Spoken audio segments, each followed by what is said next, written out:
ಅಕ್ಷರ ಕಲಿಯದ ಮಕ್ಕಳ ಪಡೆಯದ ಸಮಾಜ ಸೇವೆಯ ತಿಮ್ಮಕ್ಕ. ಸಾಲು ಮರಗಳ ಬೆಳೆಸುತ್ತ ನಿಂದ ಆದರ್ಶ ಮಾತೆಯ ನೋಡಕ್ಕ.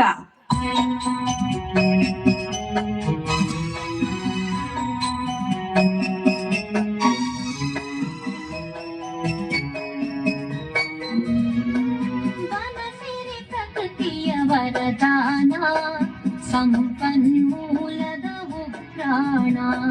ಬನಸಿರಿ ಪ್ರಕೃತಿಯ ವರದಾನ ಸಂಪನ್ಮೂಲದ ಉಗ್ರಾಣ.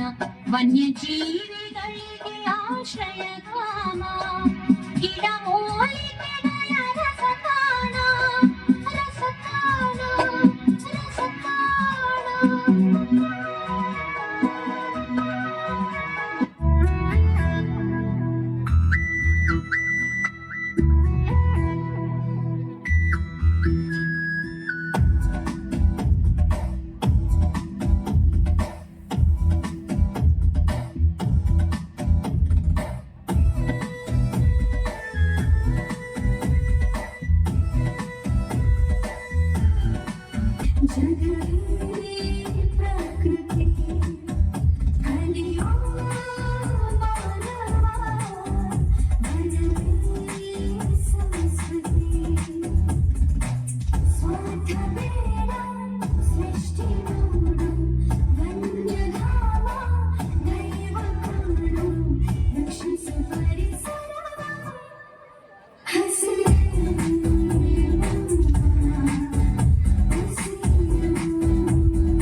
ಮನುಷ್ಯ, ನೀನು ಮಾಡಿದ ಅತಿ ಬುದ್ಧಿವಂತಿಕೆಯೇ ಇದಕ್ಕೆಲ್ಲ ಕಾರಣ. ಎಲ್ಲವೂ ಮಿತಿಯಲ್ಲಿರ್ಬೇಕು. ಮನುಷ್ಯರು ನಿಮ್ಮ ಸ್ವಾರ್ಥವನ್ನು ಮಾತ್ರ ನೋಡುತ್ತೀರಿ. ಒಂದು ಬಾರಿಯಾದರೂ ಪ್ರಾಣಿ, ಪಕ್ಷಿ, ನೀರು, ಮರ, ಗಿಡ, ಜೀವಗಳ ಬಗ್ಗೆ ಒಮ್ಮೆಯಾದರೂ ಯೋಚಿಸಿದ್ದೀರಾ? ಎಲ್ಲವನ್ನು ನಾಶ ಮಾಡುತ್ತಿದ್ದಾರೆ, ಆದರೆ ಪ್ರಕೃತಿ ಯಾವತ್ತೂ ಮನುಷ್ಯನ ಕೈ ಬಿಟ್ಟಿಲ್ಲ. ಪ್ರಾಣಿಗಳಿಗೆ ತೊಂದರೆಯಾದರೂ ಮನುಷ್ಯನ ಸಹಾಯಕ್ಕೆ ನಿಲ್ಲುತ್ತದೆ. ಮನುಷ್ಯನು ಯಾವಾಗಲೂ ಇಡೀ ಪ್ರಾಣಿ ಸಂಕುಲಕ್ಕೆ, ನೆಲ, ಜಲ, ಕಾಡು, ಪ್ರಕೃತಿಗೆ ಬೆರಳೆಯಾಗಿರಬೇಕು. ನಾವು ಮನುಷ್ಯರು ಏನೇ ಮಾಡಿದರೂ ಪ್ರಕೃತಿ ಋಣವನ್ನು ತೀರಿಸುವುದಕ್ಕೆ ಆಗುವುದಿಲ್ಲ.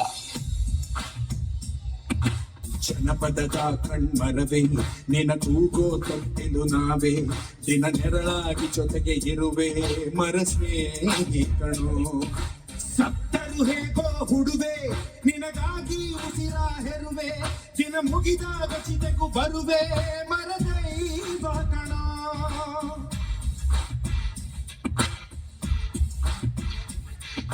ಜನಪದದ ಕಣ್ಮರವೇ, ನಿನ ತೂಗೋ ತೊಟ್ಟಿಲು ನಾವೇ, ದಿನ ನೆರಳಾಗಿ ಜೊತೆಗೆ ಇರುವೆ ಮರಸ್ನೇಹಿ ಕಣೋ.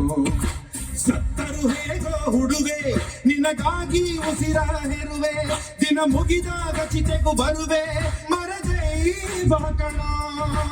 ಸಾಲು ಮರದ ತಿಮ್ಮಕ್ಕ ಅವರ ಜೀವನ ಧೈರ್ಯ ಮತ್ತು ದೃಢ ಸಂಕಲ್ಪ ನಿದರ್ಶನವಾಗಿದೆ. ಮದುವೆಯಾಗಿ ಸಾಕಷ್ಟು ವರ್ಷಗಳು ಕಳೆದ್ರು ತಿಮ್ಮಕ್ಕರಿಗೆ ಮಕ್ಕಳಾಗ್ಲಿಲ್ಲ. ಎಲ್ಲ ಪೋಷಕರಲ್ಲಿ ವಿನಂತಿ, ಸಾಲು ಮರದ ತಿಮ್ಮಕ್ಕನವರಿಗೆ ಗೌರವ ಸಲ್ಲಿಸುವ ಸಮಯ. ಈಗ ಎಲ್ಲ ಬಲ್ಬ್ ಲೈಟ್ ಗಳು ಆಫ್ ಆಗುತ್ತೆ. ಎಲ್ಲ ಪೋಷಕರು ತಮ್ಮ ಮೊಬೈಲ್ ನ ಫ್ಲಾಶ್ ಲೈಟ್ ಅನ್ನು ಆನ್ ಮಾಡಿ ಎದ್ದು ನಿಂತು ಎಡದಿಂದ ಬಲಕ್ಕೆ, ಬಲದಿಂದ ಎಡಕ್ಕೆ ಲೈಟ್ ಅನ್ನ ಸಲ್ಲಿಸುವುದರ ಮೂಲಕ ನಮ್ಮ ಸಾಲು ಮರದ ತಿಮ್ಮಕ್ಕನಿಗೆ ಗೌರವ ಸಲ್ಲಿಸಬೇಕಾಗಿ ವಿನಂತಿ. ಎಲ್ಲ ಪೋಷಕರು ದಯವಿಟ್ಟು ಎದ್ದು ನಿಂತು ಸಾಲು ಮರದ ತಿಮ್ಮಕ್ಕನಿಗೆ ಗೌರವ ಸಲ್ಲಿಸಬೇಕಾಗಿ ವಿನಂತಿ. ವಿಶ್ವಕ್ಕೆ ಮಾದರಿ ಪ್ರೀತಿಯ ಸಾಲು ಮರದ ತಿಮ್ಮಕ್ಕ, ಸಾಲು ಮರದ ತಿಮ್ಮಕ್ಕ, ವೃಕ್ಷಮಾತೆಯು ನಮ್ಮಕ್ಕ, ಸಾಲು ಮರದ ತಿಮ್ಮಕ್ಕ.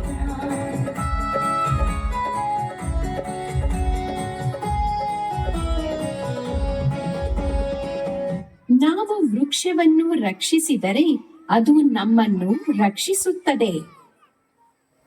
ಎಲ್ಲ ಪೋಷಕರಿಗೂ ಧನ್ಯವಾದಗಳು. ದಯವಿಟ್ಟು ನಿಮ್ಮ ಆಸೀನ